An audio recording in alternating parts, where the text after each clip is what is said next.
Salut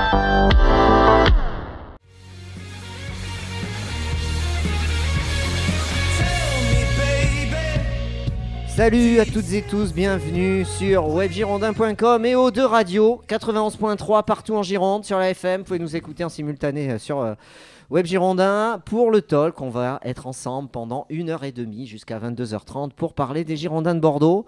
Je vous présente ceux qui sont autour du micro ce soir, les habitués, les piliers. Manu, à ma droite, ça va Manu? Ouais, mais bien et toi? Bah écoute, ça va bien. Hein. La forme, tranquillou pépère.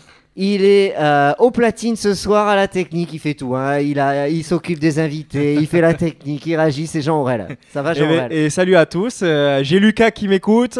Lucas d'ailleurs, si on n'entend pas très bien, n'hésite pas à me le dire. Donc c'est une grande première derrière ces platines.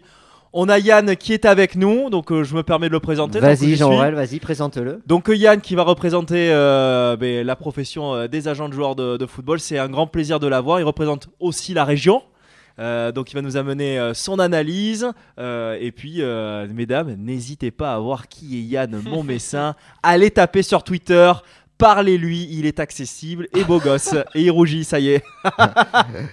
On peut te prendre en photo Yann. Pour mettre sur un hashtag. Il m'a demandé est-ce qu'on filmait l'émission pour savoir s'il se mettait beau gosse. Il est beau gosse, tout simplement. Bah oui. Alors moi je suis pas spécialiste des hommes mais j'étais beau gosse. Par contre, habille-toi s'il te plaît. Hein, c'est pas filmé, mais il faut être habillé. Alors, c'est Yann Montmessin, donc agent sportif. On aura deux invités au téléphone. Monsieur Dobrage, agent de joueur aussi. Hein. Exactement. Jean Aurel, que tu as fait venir. Et le frère de Pascal Feydouno. Voilà, donc on aura Simon Feindouno qui avait été lancé par Jean-Pierre Papin, il me semble. Donc un débat peut-être à suivre avec lui, avec le principal intéressé. Au RC Lens, c'est ça? Au Racing Club de Lens, ouais, il me semble. On aura bien évidemment Frédéric Dobrage qui est un des plus gros agents du foot français. Puisqu'on le rappelle pour nos auditeurs, c'est qu'il a quand même représenté Zinedine Zidane, Robert Pires, Stéphane Guivarch, Lisa Razou et bien d'autres évidemment, et dont Corentin Martins que nous avions reçu. Voilà, vous êtes dans les coulisses de Web Girondin le talk, et ça sera intéressant surtout par rapport au débrief donc de Bordeaux-Dijon, c'est qu'il a aussi été directeur sportif de Dijon, et ça sera intéressant de savoir quelles sont les missions d'un directeur sportif, et c'est là où l'échange avec Yann prendra tout son relief. On pourra parler d'Ulrich Ramé, le directeur sportif. Évidemment. Bien sûr. On va pas gêner. Et on fait un coucou aussi à Arnaud Viodet à qui on pourra. Tu le salues à chaque émission. Je sais pas ce qui se passe. Il nous écoute, donc c'est comme s'il était là. Je sais pas ce qui se passe. Voilà. Peut-être qu'un jour il nous invitera en conférence de presse, qui sait. Ça fait longtemps que je ne vais pas parler. Je le salue. Oui, très sympa en effet. Alors, le programme de cette émission avec tous ces invités, on va parler de Bordeaux-Dijon, on parlera François Camano, Benoît Costil, Malcolm, Sancaré. Et après, on fera des débats, des duels. Alors, il y a 3 questions, pardon. Malcolm peut-il rester à Bordeaux si aucune offre intéressante se présente? Première question, on débattra là-dessus, messieurs. Gaëtan Laborde doit-il quitter les Girondins de Bordeaux? Oui. Une autre question, hein. Puisqu'il s'exprime souvent sur son avenir. On peut l'emmener à l'aéroport, celui-là. Tu peux, Manu. Hein. Pas de problème, avec ma forme de cas, bam. Tu fais Uber aussi? Je fais Uber que pour l'emmener à l'aéroport. Oh, c'est pas gentil ça. Et troisième question que j'ai rajoutée tout à l'heure, souhaitez-vous le retour de Diego Roland au Girondins de Bordeaux? On en avait parlé la semaine dernière. Hein. Non, je l'ai mis au cœur du débat. Donc ça, c'est la première mi-temps qui va jusqu'à 21h40. La deuxième mi-temps, on aura de 21h45 à 22h30 des invités au téléphone avec Jordan qui était avec nous la dernière fois, et Élise. Et le quiz que tu as préparé, Manu. Oui, j'ai pris 1 heure de mon temps tout à l'heure dans mon travail pour faire le quiz. Et donc, je pense qu'il va être un peu compliqué. Oula, ça me fait peur. Ça va, Yann, les quiz, c'est sur les Girondins. Bon, tu maîtrises les Girondins. Tu es supporter d'une équipe en particulier? En particulier, non. Après, bon, je suis toujours un grand fan de Thierry Henry. Ah, très bien. Donc, que ce soit en équipe de France ou surtout Arsenal. Voilà, donc un petit club de cœur au niveau d'Arsenal en Angleterre. Et après, les Girondins, puisque c'est ma ville. C'est là où tu vis. Voilà, et tu l'as suivi aux États-Unis aussi quand il jouait aux États-Unis? Un petit peu, oui. Après, à l'époque où il jouait, c'était pas toujours évident de les suivre. La MLS n'était pas encore trop développé en Europe, sur la télévision. Donc, pas évident de les suivre, mais on regardait les infos, ouais. On regardait les infos et puis Moi, j'ai vu jouer à Bordeaux, face à Bordeaux, quand j'étais à Chaban. C'était le match Arsenal-Bordeaux-Arsenal? Non, quand il était à Monaco. Hein. Ah oui, à Monaco. C'était Monaco-Bordeaux. Ouais, on est un peu trop jeune. Il y avait Trezeguet à Monaco. C'est ça. Alors, débrief. Bordeaux-Dijon, victoire 3-1. Camano buteur, Sankaré buteur, CSC. Il me semble que j'étais pas mal sur le prono la semaine dernière. Je crois que c'est ce que tu avais annoncé, non? Ouais, j'avais juste dit, je crois, Malcolm buteur ou passeur. Et j'avais annoncé Camano buteur et j'avais annoncé 2 buts d'écart. Ouais, c'est ça, bravo. D'ailleurs, c'est pour ça, moi, à la fin de l'émission, j'ai pas été à l'antenne, j'ai dit exact, promesse tenue. S'il gagne, j'amènerai à boire et à manger. Bon, j'ai amené qu'à boire. C'est étonnant, dans une heure, on est tous bourrés. Non, on boit, c'est venez, mesdames, venez. Sans alcool. Hein. Rassurez-vous. Voilà, donc ce match, Jean, je commence par toi. Est-ce que tu veux... Non, bon, déjà d'une, je me permets de rebondir sur ce que tu as dit la semaine dernière, à savoir le fait que quand il y a une victoire, on ne peut que se réjouir, à défaut d'avoir une défaite, puisque tu l'avais noté dans tes top flops, Nico, ainsi. Donc 3-1 face quelque part à un concurrent direct pour le maintien, puisqu'ils étaient juste derrière nous, je crois, au classement. Et puis finalement, on retrouve un petit peu ce Bordeaux qu'on a l'habitude de retrouver maintenant depuis quelques saisons. C'est ce Bordeaux qui fait des fins de saison entre guillemets boulet de canon. Alors on fera bien sûr le bilan d'ici peut-être 1 ou 2 matchs pour pouvoir avoir ce bilan-là. Mais ça me fait penser à ce Bordeaux de Francis Gillot qui avait fait une bonne fin de saison avec Johan Gouffran avant qu'il parte notamment à Newcastle, avec Cheikh Diabaté après derrière et la Coupe de France. Là il y a un trou. Et non mais vraiment Bordeaux c'est bien joué. Quand il fait beau, c'est terrible, hein. C'est-à-dire en début de saison, mois d'août, mois de septembre et octobre, et après à partir du mois de mars-avril, dès que les beaux jours reviennent. Non mais c'est bon. Après, je sais pas s'il y a un effet de cause à effet. Non mais Bordeaux était un bon champion d'Afrique, hein, quand même.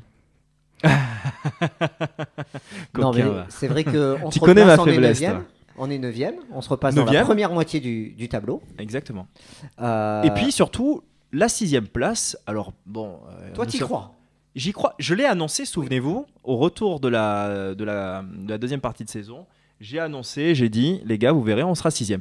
On a eu un long débat avec Didier Tolo, où nous étions pas d'accord. Alors Yann, toi, tu n'as pas connu Didier Tolo avec nous, mais il a été là, avec nous. Et on l'embrasse d'ailleurs, parce que des fois, il nous écoute, on le sait. Et on embrasse Victor Lemay aussi. Et il est sorti de la zone rouge avec... Félicitations à lui.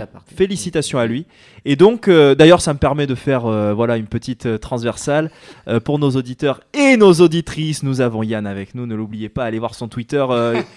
Yann, c'est quoi ton Twitter? Tu peux nous donner ton Twitter là à l'antenne? C'est Yann Montmessin, voilà. Je vais le tweeter sur le hashtag. Donc pour en revenir, il a pécho grâce à nous. Ouais. Bah bien sûr, tu pécho déjà grâce à nous. Donc les Girondins. Pour revenir et pour répondre à ta question, j'ai trouvé très intéressant au niveau du milieu de terrain et bien sûr cette défense qui match après match séduit, et bien sûr François Camano qui, bien que dans le déchet, est de plus en plus convaincant. Pour en avoir échangé sur lui avec un ultra Bastier, il m'avait dit: Camano, c'est une très bonne recrue et il est en train de le prouver enfin. Et je vois Yann qui sourit, ça y est, les tweetos le suivent. C'est ça Yann ou quoi? Non, c'est des petits textos des potes là. Et ouais, des potesses, ouais. Qui arrivent. Les garçons, vous en avez pensé quoi de ce match? Déjà, la semaine prochaine, il y a le match Saint-Étienne-Bordeaux. 6e ou pas 6e, on le saura samedi prochain déjà. C'est à 15h, c'est dimanche. On se déplace à Saint-Étienne. C'est dimanche. Et vu l'état de forme des Verts, quand on me dit Bordeaux 6e et tout, on est quoi? On est 9e. Ça paraît quand même très très loin. Bordeaux très fragile. Saint-Étienne très très costaud. Grosse équipe. Belle dynamique. Donc moi j'ai un peu de mal pour Bordeaux. Pour moi, autant finir sur une bonne note en jouant bien, en développant du jeu. Europe, pas Europe. Limite, on s'en fout un peu maintenant, je pense.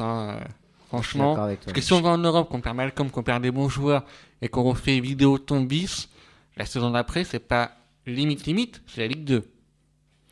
Oui, non. Alors là, tu vas trop vite pour moi, là, Manu. Ouais, Yann, toi qui étais au match, qu'est-ce que t'en as pensé? Écoute, j'ai été... c'était deux équipes qui avaient beaucoup de choses à jouer. J'ai trouvé que c'était deux équipes qui avaient besoin de gagner, et qui ont montré quand même des choses intéressantes. Alors c'est peut-être un peu à l'encontre de la vie globale, mais voilà, moi j'ai trouvé qu'il y avait quand même deux équipes qui prenaient pleinement leur chance. Voilà, c'est dommage après sur un plan un peu plus footballistique que on n'ait pas eu. Voilà, il y a eu des buts, mais je trouvais qu'il y a eu beaucoup d'occasions qui n'ont pas été concrétisées. Voilà, on dit souvent que pour qu'un match soit abouti, des attaques doivent être conclues. Alors pas forcément par un but, mais par une frappe ou par autre chose. Il y a eu beaucoup d'attaques qui, arrivées dans les 20-25 derniers mètres, ont été coupées net. Alors, bon, la défense a bien joué son rôle, mais voilà, peut-être un peu de manque de lucidité aussi dans ces 20 derniers mètres. Alors j'en profite que tu sois avec nous ce soir. Toi qui as aussi ce regard un petit peu coulisses aussi du football, si tu avais représenté un mec comme Malcolm par exemple, qui a été sorti assez rapidement, qui a déçu, si tu avais été l'agent de Malcolm au milieu de tout ce marasme, puisqu'on va en parler après derrière, coulisses. On peut en parler maintenant, Ouais, on peut en parler maintenant. On peut parler de Malcolm maintenant. Je voulais parler de Camano, mais on va parler de Malcolm maintenant. Qu'est-ce que tu lui aurais dit, toi, à Malcolm? Qu'est-ce que tu lui dirais sur ces derniers jours? Il fait l'objet de beaucoup de spéculations. Est-ce que toi, qui connais un peu ce milieu, les coulisses peuvent prendre le pas sur le sportif? C'est pas facile de vraiment se projeter dessus parce que il y a beaucoup de choses qui se passent, voilà, comme tu disais, en coulisses. C'est pas toujours, voilà, quand on n'a pas toutes les infos, voilà, l'idée que moi je donnerais, c'est peut-être un peu faussé. Mais c'est pas forcément une situation évidente à gérer.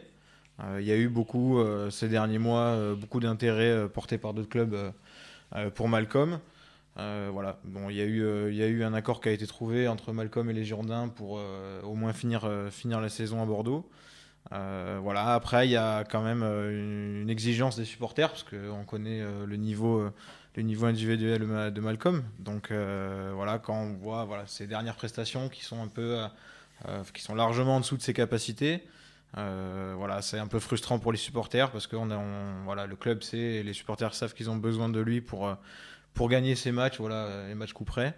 Après, non, pour lui, c'est pas, voilà, je suppose que c'est pas une situation évidente parce que c'est quelqu'un qui est aimé quand même dans le club et par les supporters. Donc voilà, quand on sort et qu'on se fait siffler et que ça fait déjà 2-3 matchs à la suite parce que c'est déjà arrivé dans le dernier match à domicile avant. Donc voilà, c'est pas toujours C'est fait facile siffler là en sortant? Ouais, un peu. Ouais, un Ouais, petit peu, ouais, ce week-end. Ouais. Moins- Question pour toi, Yann. Est-ce que, alors, bon, moi j'ai eu une info qui a été ensuite retoquée par Manu. C'est un petit peu notre débat de la saison Laquelle? sur Malcolm à Bayern de Munich. Toi, tu dis Ah qu'il oui, va suivre à United. Mourinho. On sait que son agent a été invité par le club pendant 5 jours cet hiver et c'est pas rien. Toi qui es agent, voilà, tu sais que quand on est invité par un club comme le Bayern de Munich sur cette durée-là, c'est que vraiment on négocie les détails d'un contrat. Bon, qui d'autre que Malcolm? Sûrement un pré-contrat a été signé. Est-ce que, au vu des performances actuelles de Malcolm depuis un mois, tu penses que le Bayern de Munich, ou un autre club, je parle de ça, serait en capacité de peut-être casser ce pré-contrat et de dire bon, en fait non? C'est compliqué ça à dire parce que aujourd'hui, voilà, Malcolm, si Et on auquel prend- cas, si on- quel serait le rôle de l'agent pour rétablir peut-être l'équilibre sur les relations de l'hiver? Ce qui est très dur pour un footballeur et pour un sportif de haut niveau, c'est garder une continuité sur le long terme. Et maintenant, quand on parle de clubs comme le Bayern Munich ou le Real Madrid ou autre, c'est plus sur le long terme, c'est sur le très long terme. Donc voilà, c'est être performant à tous les matchs. Il y a une exigence à avoir, qu'il a, je pense, mais c'est pas toujours évident de la garder. Voilà, cette constance sportive. Donc est-ce que le Bayern serait prêt à casser ce pré-contrat? Voilà, c'est à l'agent aussi d'expliquer peut-être une méforme que nous on ne sait pas. Voilà, il y a aussi les idées qui peuvent polluer un peu la vision du joueur et ses capacités à s'exprimer sur le terrain. Je pense que c'est beaucoup de choses à gérer pour le joueur. D'où le rôle essentiel de l'agent. Après, est-ce que tu disais, est-ce que l'agent, voilà, c'est à lui un peu de recoller entre guillemets cette relation-là entre le joueur et le club qui porte l'intérêt.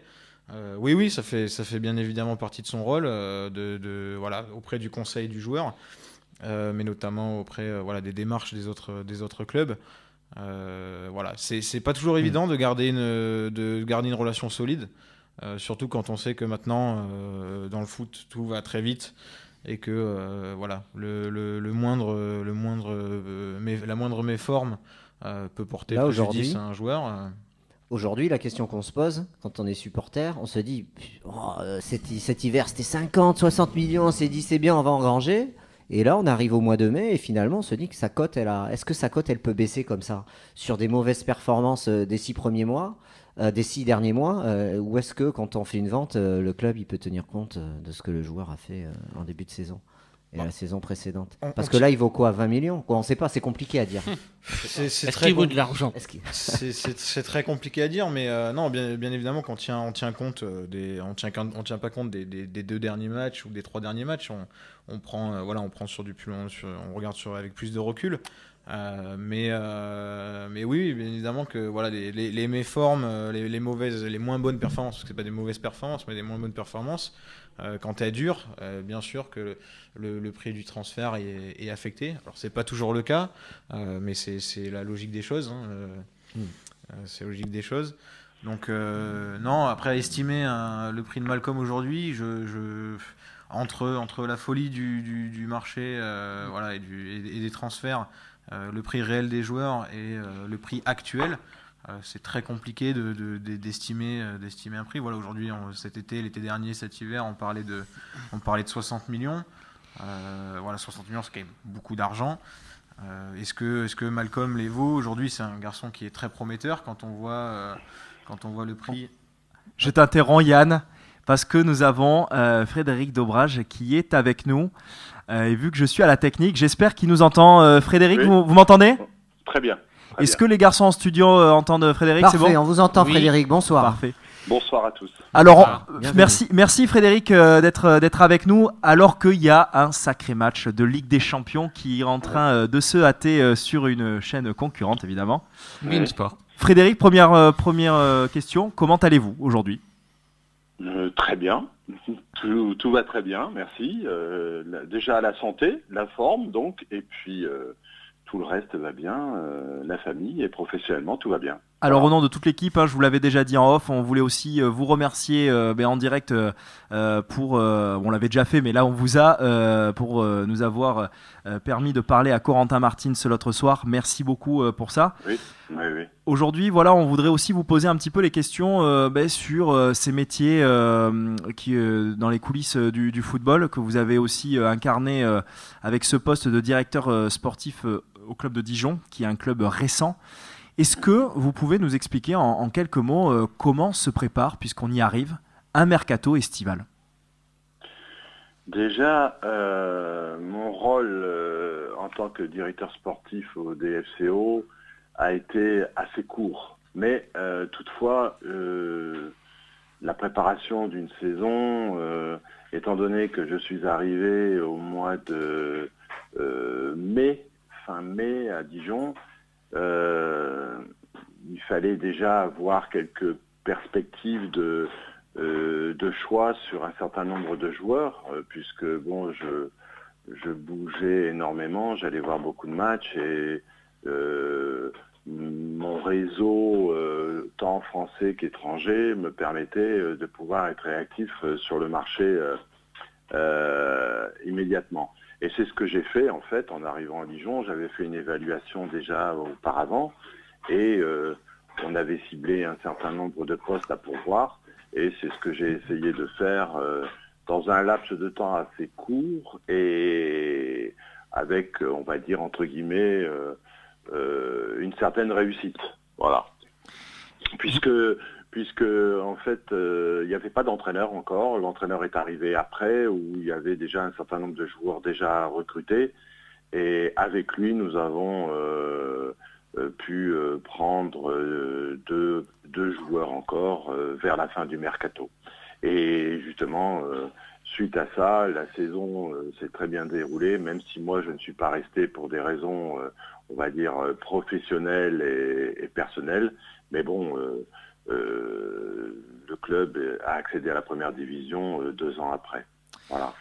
Alors c'est très intéressant ce que vous venez de dire, puisque c'est une question qui est dans la bouche de bon nombre d'auditeurs et de fans de football. C'est la relation entre le directeur sportif et le coach. en fait. Oui, tout à fait. Comment ça se passe, puisque est-ce qu'il y a obligatoirement besoin d'une amitié entre les deux, de la communication, qui choisit quoi et qui établit ces règles-là?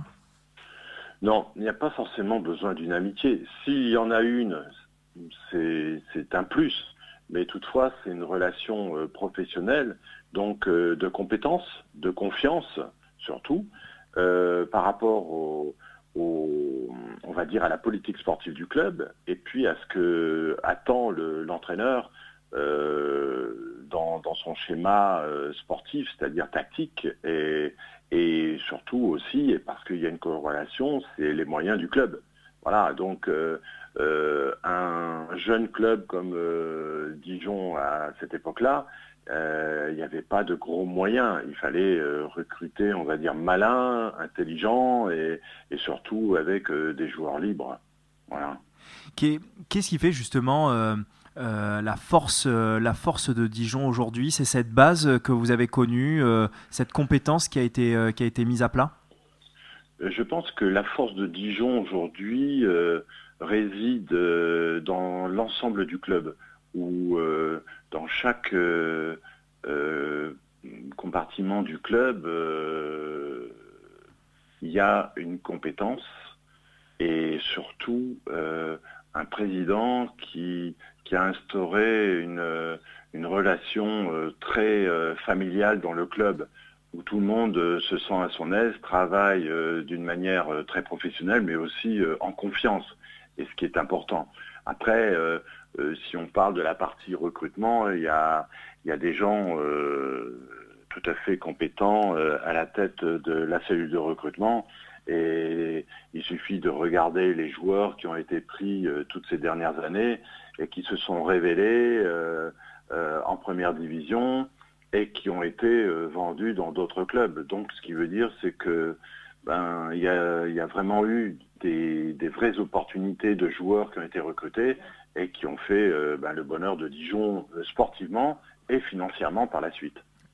On a souvent dans cette émission parlé de scouting, puisque comme je vous l'ai dit en off, nous sommes fans des Girondins et on en parle assez souvent. On avait émis la possibilité et s'interroger pourquoi ce n'est pas fait. C'est une vraie cellule de scouting un peu à l'anglaise, avec des scouts un peu parachutés à droite à gauche. Est-ce que ce modèle-là existe, oui ou non, en France, et pourquoi sinon il n'existe pas? Alors, il y a un certain nombre de clubs qui sont très bien organisés sur le plan national et international. C'est plutôt une mentalité. Voilà. Le scouting, en règle générale, notamment si on parle des Anglais, ils sont sur un nombre incalculable de matchs, présents sur des matchs professionnels, mais sur des matchs aussi de jeunes et de toutes les divisions, parce qu'il s'avère que une opportunité peut se trouver tant en national qu'en Ligue 2. La Ligue 1, tout le monde connaît, et aujourd'hui, ce qui fait aussi la facilité, ce sont les médias qui retransmettent un certain nombre de matchs très importants et de toutes les divisions, c'est-à-dire la première, la deuxième, voire le national. Donc, passer au travers des filets, c'est très difficile. D'où l'intérêt d'avoir des gens présents sur les terrains pour observer, pour regarder. Et il n'y a pas que les matchs. Il faut suivre également des entraînements, parce que vous ressentez certaines choses durant les entraînements qui vous donnent un avis sur le potentiel du joueur, les capacités, le mental, le comportement dans l'effort, etc. Et ça, ce sont tous des éléments qu'il faut prendre en compte quand vous voulez justement faire un travail approfondi sur le recrutement. Vous avez évidemment, on en a parlé aussi, représenté bon nombre de Bordelais, dont Laurent Crossi, et je ne vous ai pas oublié à un certain point. Ne vous inquiétez pas, mais il est très pris en ce week-end. On en avait un peu parlé. Qu'est-ce qui fait la difficulté et ou le charme de ce club des Girondins de Bordeaux pour négocier transfert et business avec eux? À vrai dire, je serais tenté de dire que Bordeaux reste toujours très attractif. le club en lui-même a une histoire, un passé avec des trophées et surtout une aura qui reste quand même très intéressante. Donc, attirer des joueurs à Bordeaux, relativement facile, c'est une chose, mais ça reste attractif. Après, la négociation en elle-même, c'est un tout, c'est une question de budget, d'interprétation aussi de la part du club, des Girondins et des possibilités du club en lui-même pour dire on peut accéder à ce genre de joueurs. Et il y a plein d'exemples comme ça qui sont avérés des réussites aux Girondins de Bordeaux. Puis le dernier, je pense que vous étiez en train d'en parler avec Malcolm. Ouais. Bon, voilà, ce sont des paris qui sont pris au départ. Bon, peut-être au départ, il paraît un peu cher le pari, mais quand on voit la réussite, d'où l'intérêt de faire confiance aussi aux recruteurs, parce que ça, c'est très important. La responsabilité d'un club ne vaut pas que par les dirigeants qui disent oui ou non, c'est d'une relation de confiance par rapport à des recruteurs, donc dans la cellule de recrutement, les responsables, et qui donnent un avis, de les écouter, de leur faire confiance. Et la confiance, elle est très importante, et ensuite elle est récompensée par la suite, justement, quand on voit la perspective de revente du joueur. On dit que le pari est plus que gagnant. Vous avez travaillé évidemment avec de nombreux clubs prestigieux à l'étranger aussi. Aujourd'hui, on parle d'un investisseur étranger, notamment américain, à Bordeaux. Voilà, bon, c'est une rumeur qui court pour l'instant. Vous qui avez connu... Qui n'est pas forcément la bonne rumeur. Bon, alors, et on va pas creuser avec vous parce que bon, on sait que vous avez des intérêts aussi et que voilà.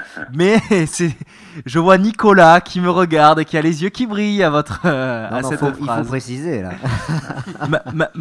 Alors, Frédéric, si vous voulez préciser, c'est avec grand plaisir évidemment, Frédéric. Mais ma question, elle est celle-là. Quelles sont les méthodes de management sportif et plus généralement de structure d'entreprise de ces anglo-saxons ou américains ?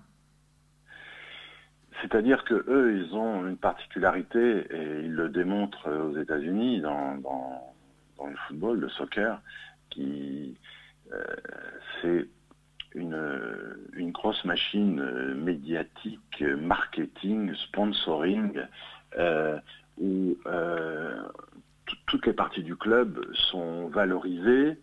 Rien ne leur échappe.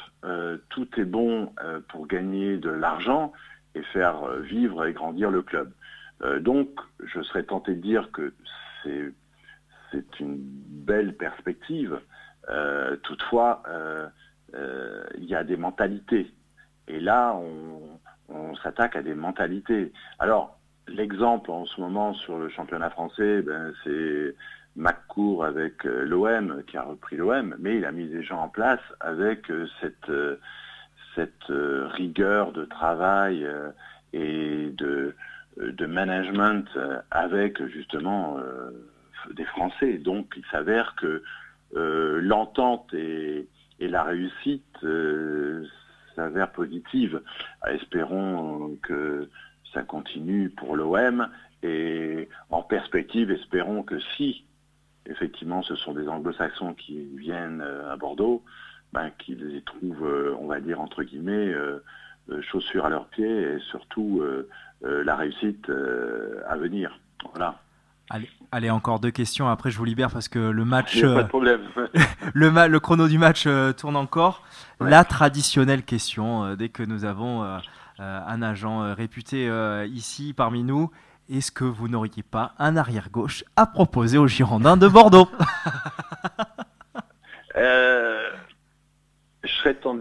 On n'a que des pirouettes, hein, Frédéric, d'habitude. Non, pas de pirouettes, non, pas de langue de bois non plus. Je serais tenté de dire oui. Maintenant... Un indice peut-être. Savoir qui c'est. Non, c'est d'avoir le bon interlocuteur au club. En l'occurrence, je pense que dans un premier temps, ça doit être Ulrich Ramé et puis l'entraîneur. Mais il y a... oui, oui, effectivement, j'ai la possibilité de pouvoir proposer un défenseur gauche aux Girondins de Bordeaux. Alors Oui, ça, tout à fait. ça tombe bien parce qu'on a le directeur de la communication qui nous écoute tous les mardis avec beaucoup d'attention. Donc Arnaud, si tu nous écoutes, j'ai le numéro de Frédéric. Oui, mais c'est pas le Appelle-moi. directeur sportif, Arnaud. Oh mais il transmet bien hein, parce que quand je parle, quand j'envoie un texto ou un mail à Ulrich, c'est lui qui me répond. Donc, Non, il j'ai de bonnes connaît. relations, j'ai de très bonnes relations avec Ulrich et il faut savoir que Ulrich a été un de mes joueurs également.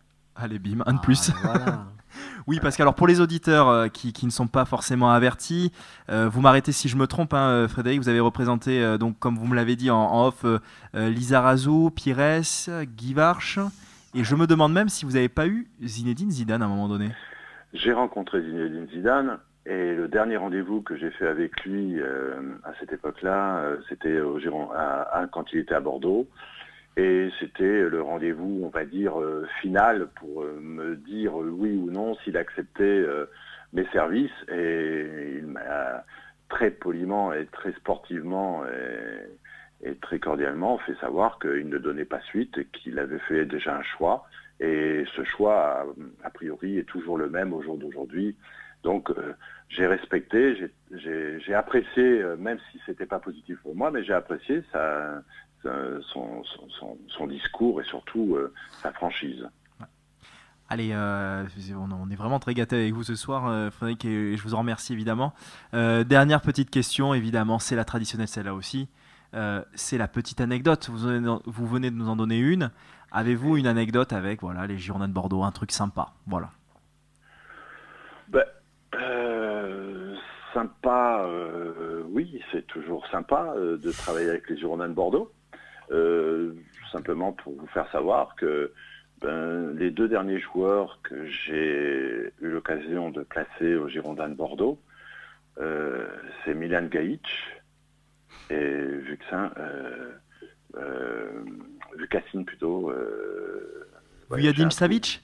Jovanovic. Jovanovic. Jovanovic. Voilà. Ivanovic, ouais. Voilà. Alors, la réussite, elle est peut-être pas très, très bonne. Toutefois, ce sont des joueurs qui ont été suivis assez longuement par les Girondins, par la cellule, et ces deux joueurs étaient champions d'Europe, même champions du monde U20 avec la Serbie. Donc, ils venaient quand même avec une belle carte de visite. Jovanovic avait été prêté dans un premier temps et le club a fait tous les efforts qu'il fallait pour le conserver parce qu'il voulait vraiment ce joueur. Bon, ça s'est mal terminé, on va dire surtout au mercato d'hiver où le joueur a été, on va dire, contraint d'aller voir ailleurs, ce qu'il ne souhaitait absolument pas. Il était prêt à se battre, même s'il ne jouait pas, il était prêt à rester aux Girondins tellement il appréciait d'être aux Girondins. Et Gajic, bon, un peu moins de réussite, un peu trop blessé à mon goût. Mais bon, deux très bons joueurs. Donc vous voyez, je suis toujours d'actualité avec et proche des Girondins. Mais alors je vais vous dire, le hasard fait bien les choses dans ce cas-là parce que j'ai défendu ces deux joueurs en début de saison. Non mais c'est vrai. En disant, et on a eu une petite passe d'armes, hein, c'est entre guillemets avec Didier Tolo parce que moi j'aime bien défendre. Comme il dit, les joueurs étrangers plus que le franco-français. Alors après, moi j'ai trouvé juste très intéressant Milan Gajic sur les performances qu'il fait en ce moment avec la sélection. Et Jovanovic qui pour moi n'a pas été utilisé à sa juste valeur aux Girondins, excepté les quelques matchs de fin de saison dernière où en plus de la confiance je l'ai trouvé très bon balle au pied. Voilà, bon ce n'était que mon avis et j'espère qu'il reviendra. C'est la vie de tous les footballeurs professionnels. Vous êtes dans une situation, on va dire, positive, dans un club euphorique, vous avez la réussite, mais cette réussite n'est pas éternelle. À un moment donné, il se passe une blessure ou une contre-performance. Et ça, ne pas réussir forcément aux Girondins de Bordeaux, ça ne veut pas dire qu'il ne va pas réussir ailleurs. Donc je dis, ça fait partie de la vie des footballeurs et il y en a eu et il y en aura encore, mais c'est les aléas du football de haut niveau, quoi qu'on puisse dire. Eh bien, écoutez, Frédéric, merci beaucoup d'avoir répondu à nos questions et d'avoir eu la gentillesse, eh bien aussi, de nous donner un petit peu quelques miettes, voilà, sur les anecdotes que vous nous avez données, évidemment. Ouais. On va vous souhaiter une très bonne soirée et moi, je ne vous oublie pas pour ce dont on a parlé en off. Voilà. D'accord. Merci beaucoup et puis bonne continuation à votre émission, puis succès surtout. Voilà. Eh bien, merci beaucoup. Au revoir, Frédéric, Merci. à très vite. Merci, au revoir. Manu, Malcolm, qu'est-ce qu'on. Si les Girondins n'ont pas une offre intéressante, Mais c'est-à-dire en dessous, on va dire, je sais pas, je fixe en dessous de 25 millions d'euros, est-ce qu'ils peuvent le garder cet été? Eh bien, Malcolm, c'est comme Gaëtan Laborde, il a la place dans ma voiture, je l'emmène à l'aéroport. Parce que bon, Malcolm, il est bien gentil, mais depuis quelques matchs, il fait pas grand-chose. Il a beau avoir beaucoup de talent, je reconnais son talent qui est immense. Mais à un moment donné, s'il le met pas au service de l'équipe et du collectif, ça va être compliqué. Parce que quand on a un joueur comme ça qui a son talent, moi, ça m'agace. Alors, je suis contre les sifflets. Est-ce qu'il est bien utilisé ou pas? Moi, Mais j'ai bien tendance sûr, à bien l'excuser, sûr, mais bien sûr. peut-être que je me trompe. Je sais que tu veux Mais le voir. peut-être que je me trompe. Hein. Tu veux le voir en meneur et beaucoup veulent le voir en meneur, mais je pense que pour un joueur de son gabarit, quand tu le mets à droite, à gauche ou dans l'axe, ça va être pareil. Neymar, tu peux le mettre n'importe où. Neymar, tu mets le feu partout. Malcolm, s'il dit vraiment coûter 50 millions, eh ben, il doit mettre le feu partout sur le terrain. C'est ce que tu disais, Yann, c'est ça. Il devrait démontrer plus de qualité, quel que soit l'endroit où il joue. Ou du moins finalement. plus de volonté aussi. Oui. Parce que là, la volonté qu'il affiche par moment dans certains matchs, moi ça m'agace, ça m'exaspère, c'est terrible. Alors pour lui, il est déjà parti ailleurs, au Bayern, à Manchester, où il veut. Mais s'il part là-bas, il va lui faire banquette. Parce que s'il a l'état d'esprit qu'il a maintenant au Girondin dans un grand club, le mec, on le revoit plus. Alors, je mets un petit bémol sur ce que vous dites. 2 points à développer pour moi. Le premier, c'est cette culture étrangère, entre guillemets, et brésilienne qu'a paradoxalement le Bayern de Munich, puisqu'on a parlé des Giovanni Elber, d'ailleurs, qui est d'actualité ce soir, puisque il avait marqué un but de la remontada ou je sais pas trop quoi, Match face, aller, face au Real Madrid il y a quelques années, du bien 1-0, sûr. ouais. Je vous laisse aller découvrir ça sur YouTube. Ça, c'est le premier point. Et le deuxième point, c'est aussi la possibilité pour ces étrangers de bien s'acclimater. Et je pense notamment à Corentin Tolisso, qui faisait un petit peu débat du côté du Rhône et qui fait de très bonnes performances. Coman aussi faisait Et débat encore à ce Paris. soir, Tolisso, il fait un très bon match ce soir. Et Coman, souvenez-vous, qui faisait débat à Paris. C'est sorti nocturne, etc. Alors, ok, s'il est blessé, il a fait Ouais, de mais est-ce très qu'on peut belles le retenir cet performances. été si on n'a pas d'offre au-delà de 30 millions ou 20 millions? Est-ce que tu penses qu'on peut le retenir? Moi, je pense que. Alors, ça va être intéressant aussi, puisqu'on a eu Monsieur Dobrage qui nous a. Un monsieur, Super, super, voilà, hein, un c'était- super interview, et, Ah, bah oui. et j'espère que Margot, Mais il est en qui- pleine activité. Hein. Ouais. qui est sur les réseaux sociaux, s'est régalé. Moi, je me suis régalé. Yann, peut-être aussi, s'est régalé. Et ça va être intéressant, en fait, parce que un transfert ou une prolongation, c'est de toute façon aussi un accord tripartite, hein, puisqu'il y a le club, il y a le joueur, mais aussi il y a quelque part il y a l'agent qui conseille ça. Toi, Yann, au vu de ça, qu'est-ce que tu conseillerais à Malcolm si pas d'offre au-delà de 30 millions? Compliqué, mais d'abord, je voudrais revenir sur toi, là, quand tu parles d'offres tripartites. Malheureusement, parfois, certains agents se placent un peu trop au cœur du débat. Ce qui arrive, et ce qui peut se passer de temps en temps, c'est que ça capote, justement parce que l'agent, il s'est un peu trop placé au milieu. Moi, me concernant, et voilà, 99,9% des agents, le joueur doit réellement être la priorité, enfin la personne à mettre en avant. Voilà, c'est vraiment une relation de conseil qui doit être très proche et qui doit être très... voilà. Il faut vraiment mettre le joueur en avant. Aujourd'hui, malheureusement, il y a certains agents qui... entre guillemets, s'enflamment un peu trop et qui des fois, par l'appât peut-être du gain, oublient que voilà, on travaille au service du joueur et pour le joueur.